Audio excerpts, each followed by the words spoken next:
찬송가 183장입니다. 찬송가 183장. 빈들의 마른 불같이 시들 나의 영혼, 주님이 약속한 성령 간절히 기다리네.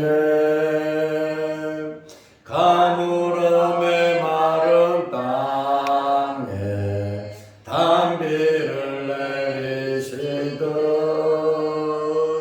성령의 단비를 부어 새 생명 주옵소서.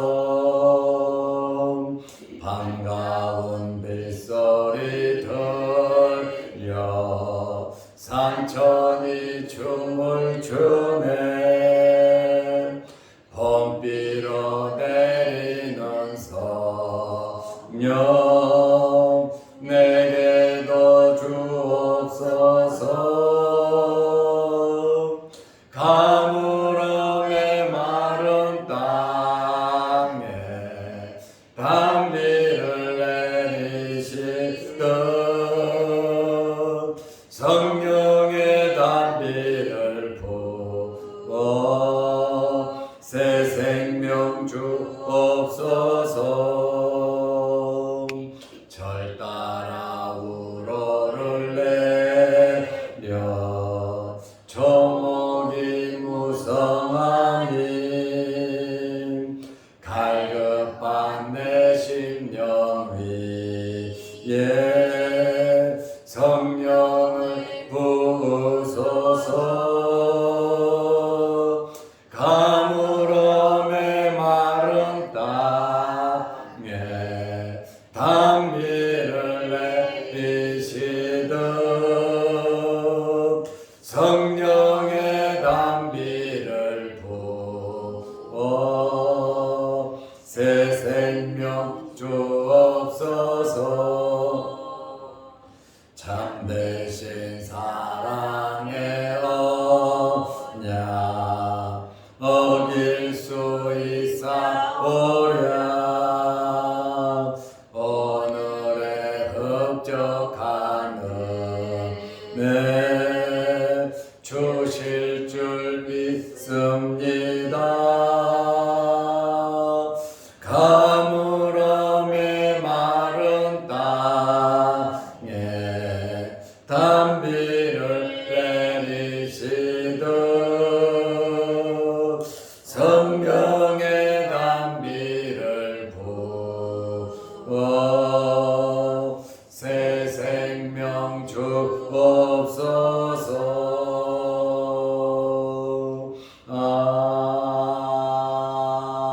아멘.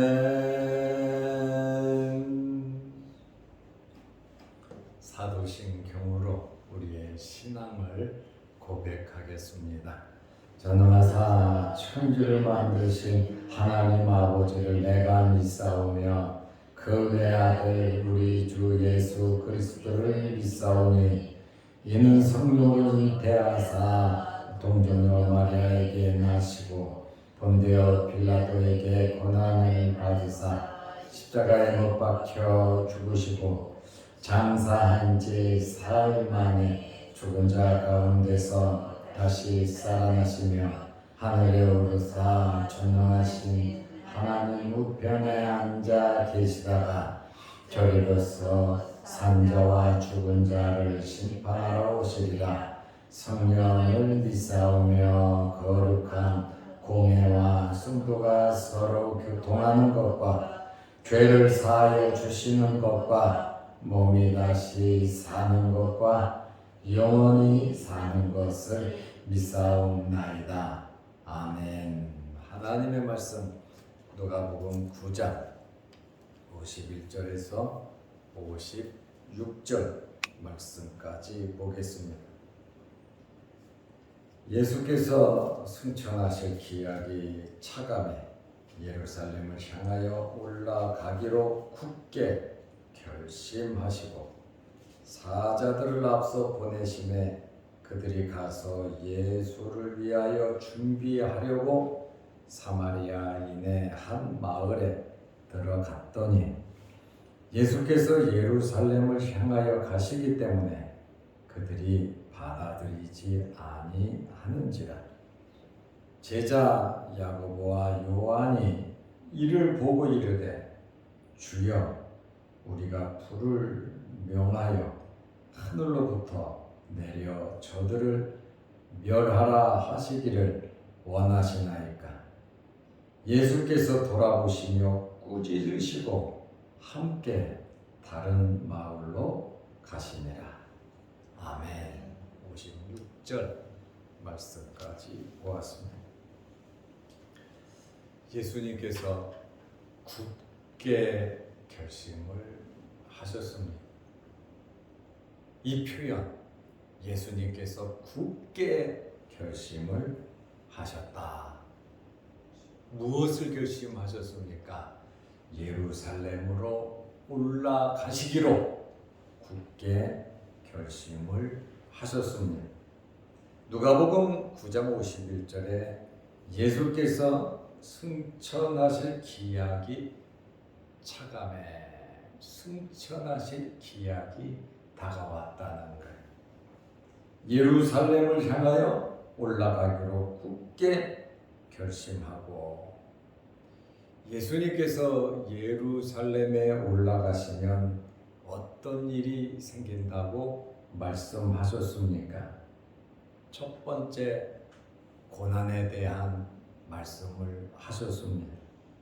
누가복음 9장 22절에 보면 인자가 많은 고난을 받고 예루살렘에 올라가면 인자가 많은 고난을 받고 장로들과 대제사장들과 서기관들에게 버림받아 죽임을 당하고 제3일에 살아나야 하리라. 예루살렘에 올라가면 죽는다고 주님 말씀하셨습니다. 그런데 누가는 고난과 죽음을 무엇으로 표현을 했냐면 승천으로 말하고 있어요. 예수께서 승천하실 기약이 차감해 고난받고 죽으시러 예루살렘에 올라가십니다. 누가가 본 관점은 죽으심 이후에 부활하시고 승천하실 것을 바라보았다. 그 말씀입니다. 고난과 죽음으로 주님의 사역이 끝나는 것이 아니라는 것입니다. 승천이 있다는 겁니다. 이러한 이 승천이라고 하는 영광을 지향하고 승천하시는 예수님을 누가는 바라보았습니다. 당장의 고난보다 소망을 가지신 것은 정말 좋으신 것이다. 고난에 휩싸인 것이 아니라 고난을 뛰어넘은 승천을 바라보았다라고 하는 그러한 말씀이에요. 승천하실 기약이 찼다. 그 말은 돌아가실 때가 됐다는 그 말씀이죠. 다시 말하면 하나님의 뜻을 이루실 때가 되었다는 것입니다. 예수님은 고난을 알고 계셨고 철저하게 고난을 준비하셨습니다. 그래서 예수님께서는 이 날 죽으실 날을 알고 계시면서 예루살렘을 향하여 한 발자국 한 발자국 나아가셨습니다. 그래서 그냥 딴 때는 말씀을 가리키고 말씀을 전하러 가셨지만 이제는 굳게 결심을 하고 예루살렘에 가셨다. 예수님의 최종 종착지가 예루살렘의 십자가였다. 하늘 보자 버리고 이 땅에 오신 목적이 바로 여기에 있었습니다. 예루살렘에 올라가실 때에 굳게 결심을 하신 것은 고난과 죽음을 전제한 것이기 때문에 예수님께서 굳은 결심을 하신 겁니다. 오죽하셨으면 얼마나 힘드셨으면 이 잔을 내게서 지나게 하옵소서. 그러나 나의 원대로 마옵시고 아버지의 뜻대로 되기를 예수님 기도하셨고, 이 사건이 얼마나 중요하면 변화산상에서 엘리야와 모세를 만나서 죽으실 것에 대해서 그들과 대화를 나눴겠습니까? 피하고 싶고 도망가고 싶고 고난을 당하고 싶은 사람이 누가 있겠습니까? 아픔과 고통을 좋아하는 사람은 이 세상에 한 사람도 없습니다. 그러나 예수님은 그것을 아시면서도 굳게 결심을 하고 예루살렘에 올라가시는 겁니다. 예수님은 예루살렘에 가는 것이 죽음이라 할지라도 하나님의 뜻에 순종하는 것이기 때문에 기꺼이 예수님께서는 예루살렘으로 올라가신 겁니다.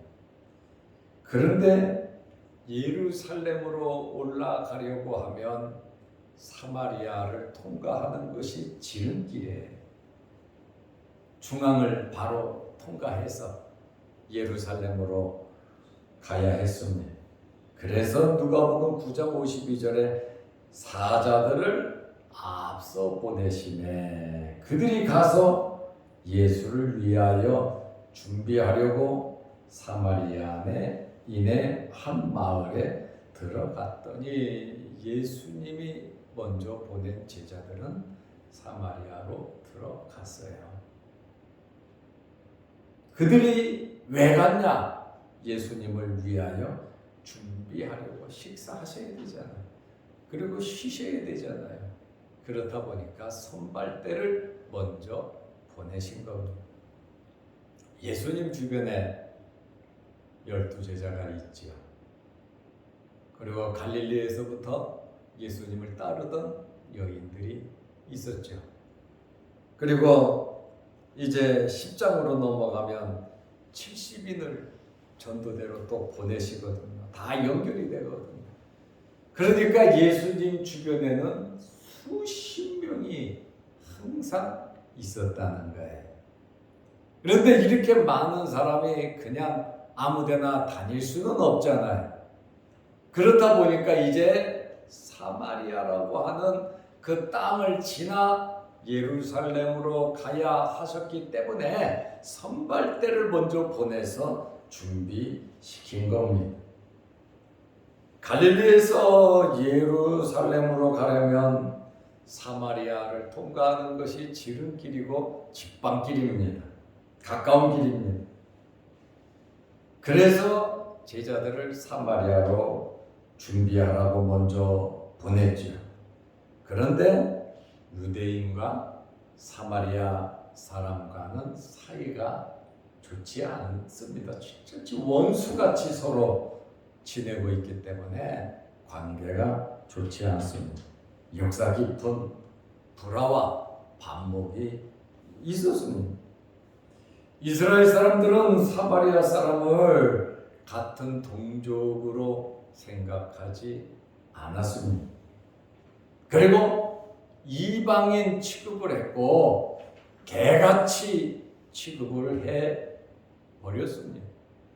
서로 상종도 하지 않았어요. 왜냐하면 아수르에 의해서 722년에 멸망했잖아요. 북쪽 이스라엘. 그렇다 보니까 아수르 남자들이 사마리아로 왔고 여자들은 아수르로 끌고 가고, 그렇다 보니까 북쪽 이스라엘 사람들이 혼혈 아들이 많다는 거예요. 혈통을 중요하게 생각하는 이스라엘 사람들이 이렇게 피가 섞인 사마리아 사람들을 아예 같은 동족으로 생각하지 않았어요. 그리고 사마리아 사람들은 예루살렘 성전에 가서 하나님께 제사를 지내지 못했기 때문에 자기들 나름대로 종교를 가지고 있었다라고 하는 말씀이에요. 그러다 보니까 서로 원수지간인데 더욱더 종교적인 문제로 사마리아를 지나 예루살렘으로 올라가는 성전을 향해 가는 그것에 대해서는 철저하게 사마리아 사람들이 막았다는 거예요. 특히 종교적인 문제에 있어서요. 선발 때는 마을에 들어갔잖아요. 이렇게 갈릴리에서 예루살렘으로 가는 순례자들은 항상 사마리아 사람들과 다퉜어요. 왜? 못 지나가게 하니까.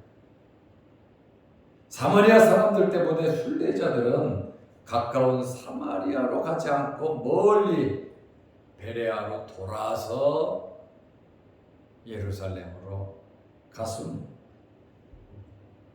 예수님의 선택은 사마리아로 지나가는 거예요. 굳이 싫다고 해서, 싫어한다고 해서 예수님이 먼저 뿌리치시는 것이 아니라, 요한복음 4장에 보면 사마리아 여인이 복음을 받아들이는 그 사건이 또 있잖아요. 예수님은 사마리아인이든 유대인이든 차별을 하지 않으셨고 주님 말씀에 선한 사마리아 사람 칭찬하셨잖아요.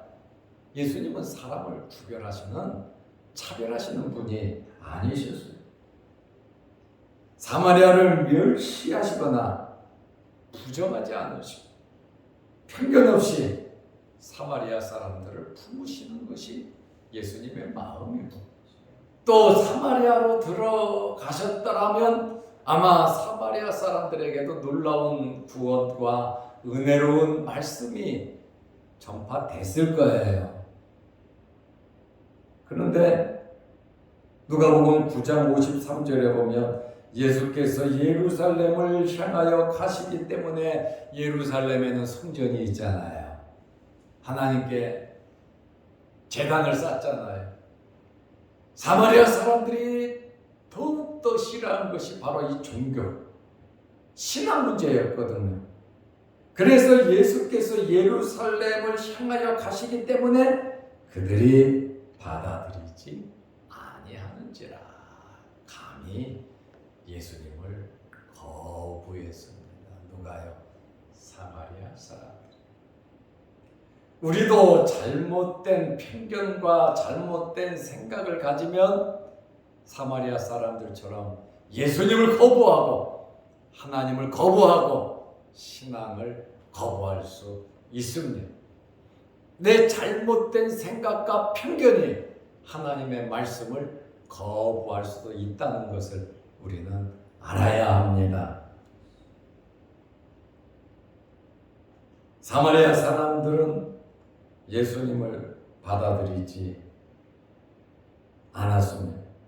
예수님께서 무슨 폭력을 쓰시는 것도 아니고 사마리아 성을 빼앗으려고 하는 것도 아니고 책망하려는 것도 아니고 지나가는 길에 머물러서 지나가시려고 했단 말이죠. 갈릴리에서 예루살렘까지는 150km 정도 됩니다.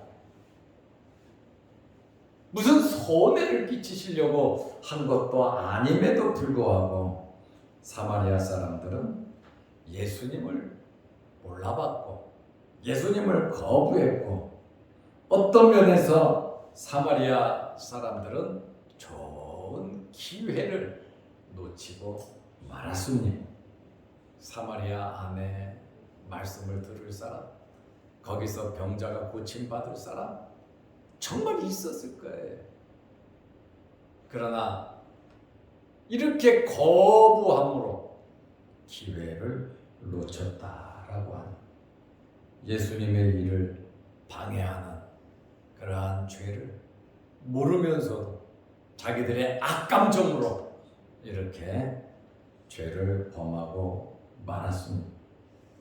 우리는 우리가 가지고 있는 편견, 또 여기저기서 들은 소문, 진리를 떠나서 우리는 바로 알아야 합니다.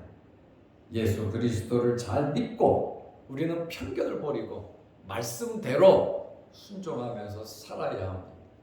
전부 다 그렇다고 해서 그런 것은 아니다라고 하는 말이에요. 진리는 항상 하나다라고 하는 사실입니다. 사람들 때문에, 환경 때문에 진리를 놓치지 마시기를 바랍니다. 그런데 이 광경을 지켜보고 있던 제자 가운데에 야고보와 요한이 굉장히 분노했습니다. 베드로가 화가 나고 성질을 부렸으면 원래 베드로는 그래. 그런데 요한은 누굽니까? 사랑의 사도 아닙니까? 요한하면 사랑의 사도 이렇게 우리가 알고 있는데 부활하신 주님을 만나기 전에는 아주 불같은 무자비한 그러한 사람이었어요. 욕심도 많았어요. 예수님 나라 임할 때 좌우편에 앉게 해달라 그랬잖아요. 그리고 길바닥에서 누가 크냐 높으냐 다투고 싸운 장본인들입니다. 이렇게 사랑의 사도라고 하지만 변하기 전에는 우리와 똑같이 감정에 얽매였던 그러한 사람들인 것을 우리는 알 수 있습니다. 누가복음 9장 54절에 제자 야고보와 요한이 이를 보고 이르되, 아주 그냥 속에서 불이 막 일어났던 것 같아요. 선생님을 반대하고 들어가지 말라고 아예 못 들어가게 하니까요.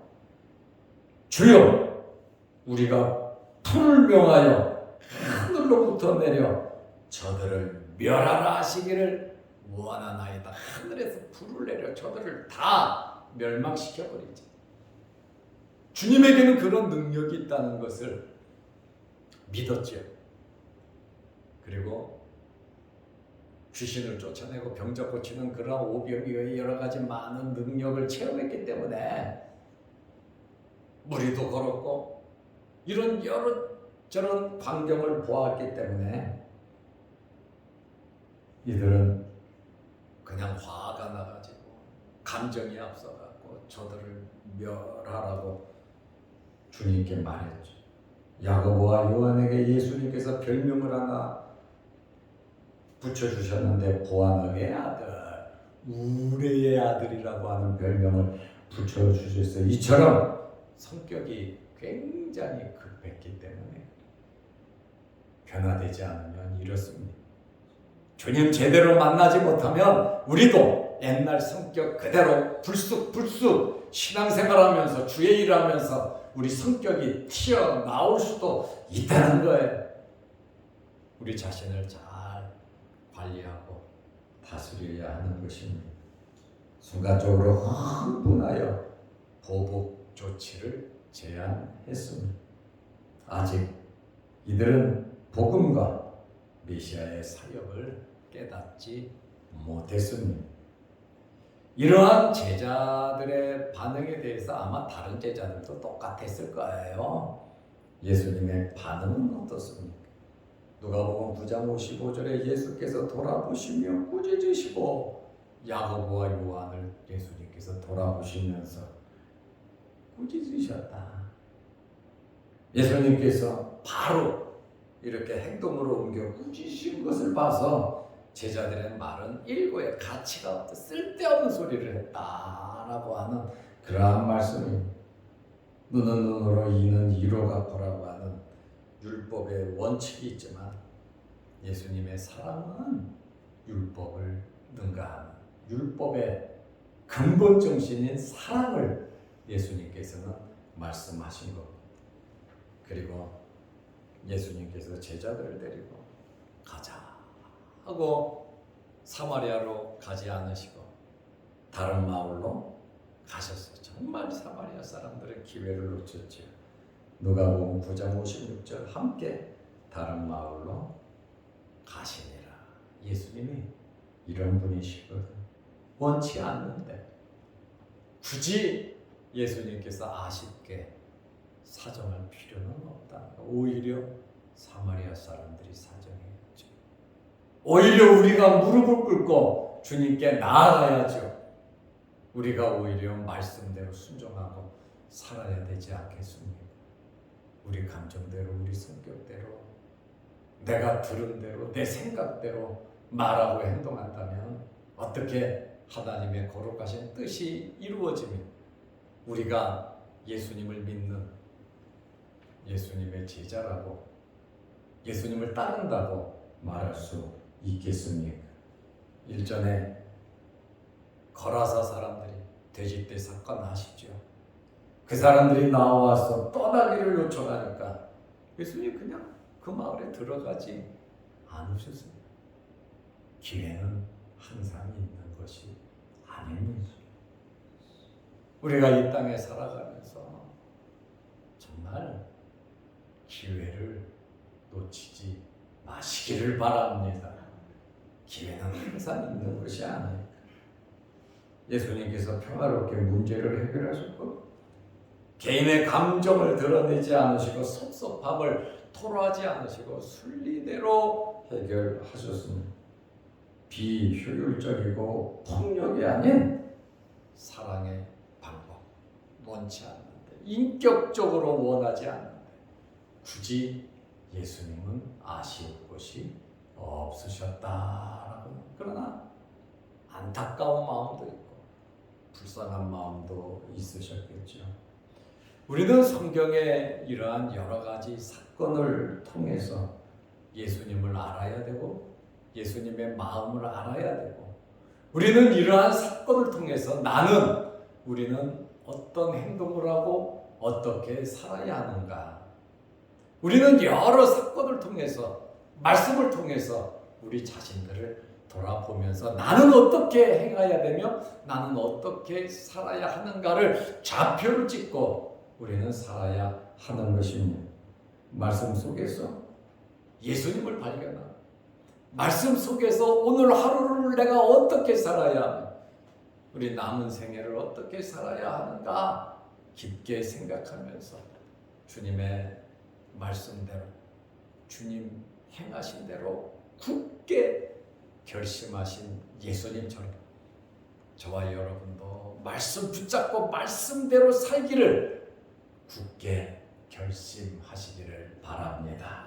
기도하겠습니다. 하나님 아버지, 오늘 사건을 통해서 예수님의 마음을 알고 기회를 놓친 사마리아 사람들의 저 안타까운 그러한 마음을 돌이켜보며 야고보와 요한이 혈기를 부리며 하늘에서 번개를 내려 불을 내려 사람을 죽이려고 하는 이러한 마음들, 귀신을 쫓아내는 형제를 보고 따르지 않는다고 그들을 행하지 못하게 잘라버렸던 예수님의 제자들에게 예수님께서 어린아이를 세우시고 어린아이와 같이 하지 않으면 하늘나라에 갈 수 없다고 말씀해 주셨습니다.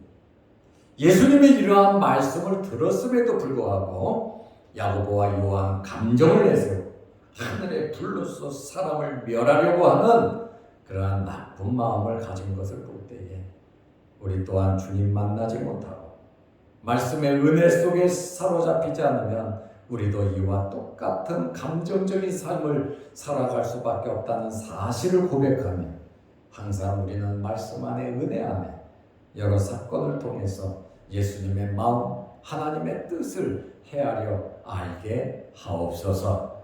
또한 사마리아 사람들처럼 기회를 놓치는 우리의 삶이 아니라 항상 기회를 잡으며 살아갈 수 있는 저희들 되게 하옵소서.